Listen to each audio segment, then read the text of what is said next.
recently went back and played Conquest in the 2005 Battlefront 2 and thought it'd be cool to compare everything similar between the old Geonosis map and game mode and the new one in Capital Supremacy. So here we go. Hey everyone, it's Andrew. This is Conquest versus Capital Supremacy. Okay, so the first one is probably the most obvious of all. The command posts in both games are pretty much exactly the same. Number 2, the sand is a somewhat similar shade of orange. However, in the old game seems to be a little more brown. This, however, may depend on what platform and TV you play on. As you can see here, orange, orange. The announcer on both teams says some of the same lines in both games, such as, "Our forces have taken control of a command post. The enemy has taken a command post." These and the command posts are the kind of details I think we're all really happy the developers included in Capital Supremacy, as they bring back memories and nostalgia from the original Conquest game mode. Also, some of the original voices sounded absolutely hilarious. The rebels have scored! There are somewhat similar reinforcements / unlocked troopers in both games. 2005 Battlefront 2 has the Jet Trooper, where 2017 Battlefront 2 has the Jump Trooper,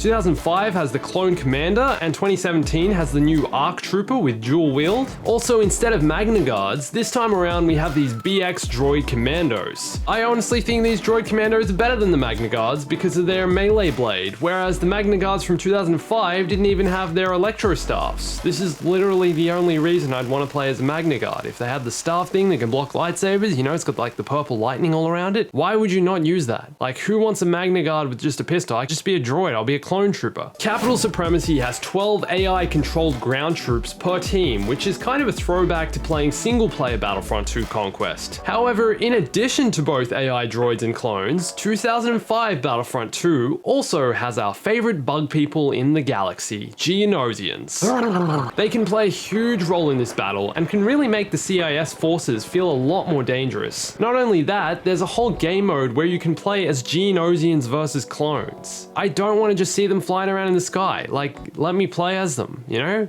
Give them to me. Give me the power to play as Geonosians. Tickets work somewhat similar in the race for your team to win the battle. The more command posts your team holds, the more tickets you generate or hold onto. The main difference is that in the 2005 Battlefront 2, once you deplete the enemy's tickets, your team wins. Whereas in Capital Supremacy, first team to 50 tickets gets a chance at taking out the enemy's capital ship in the second phase. And if you fail the second phase, it's back to the surface of Geonosis for another conquest battle until another team gets enough tickets to have another go in the second phase of taking out the capital ship, and this cycle repeats until one team finally destroys the capital ship. Match can go for like over an hour. Lyric cannons, or LR1K, from the old Battlefront 2, which are native to Geonosis, are replaced by these E-Web heavy repeating blaster cannons used in a variety of battles throughout the Star Wars galaxy. This to me kind of pulls immersion away because, I mean, why not just give us lyric cannons? If they could do it in 2005, why can't they do it in 2019, you know? Alright, more things that aren't so similar. 2005 Battlefront 2 has Droidekas. Droidekas! Fans have been asking for these in the 2017 Battlefront 2 even before it came out. Instead, we now have these BX Droid Commandos. Although I will admit they're very cool, as I discussed earlier, they're no Droideka. Don't they know I need to roll around the battle? 2005 Battlefront 2 also had a lot more vehicles you could control during the battle. These include ATTs, Hailfire tanks, spider droids, and all of these were actually drivable and not just seen in the background as little teasers of what could have been. You've designed the thing, now let me just use it, it's right there. 2005 Battlefront 2 had some of its command posts positioned indoors in tactical locations, like in the hangar, the bunker, the control tower, everywhere, all over the place. In the new map for Capital Supremacy, all the command posts are just outdoors in random parts of the Geonosian desert, and each one kind of just feels the same as the last. Here, it feels as though there was much less thought put into their strategic locations, which makes for less diversity in gameplay, which leads to increased repetition, which leads to anger, which leads to hate, which leads to suffering.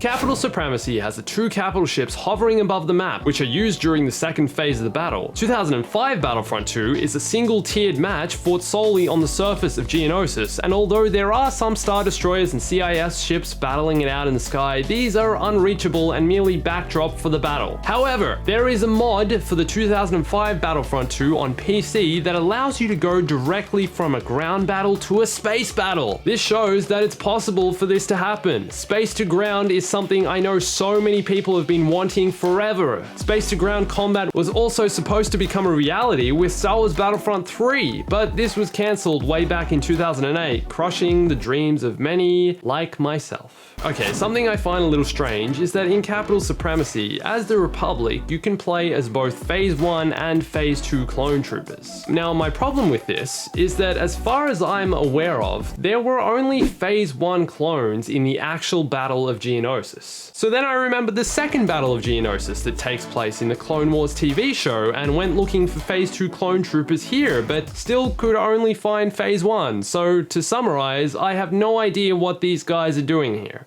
Something great, or completely normal, I found about the old Battlefront 2 playing on my PS2 was that everything loaded properly. The same can't be said for Capital Supremacy. One huge difference between 2005 Conquest and Capital Supremacy is that in Capital Supremacy, probably the biggest difference between the two games is that there are a lot more rocks. Just look at all the rocks here compared to here. If there's one thing we can say about the development of games 14 years ago until now, it's that new games sure do have a lot more rocks. Also, hard cell class interstellar transports. The old game doesn't have any of these, but the new one has lots, and there's probably someone crushed under this one. What do you think are the biggest differences between Conquest and Capital Supremacy? Which do you think is better? I'd love to hear your thoughts in the comments below, so leave a comment. Also, if you'd like to know 50 absolutely new insane details about Capital Supremacy in Battlefront 2, like how the clone pilots in these LARTs aren't actually clone pilots, you should watch this video here. It's a conspiracy. Anyway, thanks for watching this. My name's Andrew, I'll catch you soon. Stay bombastic.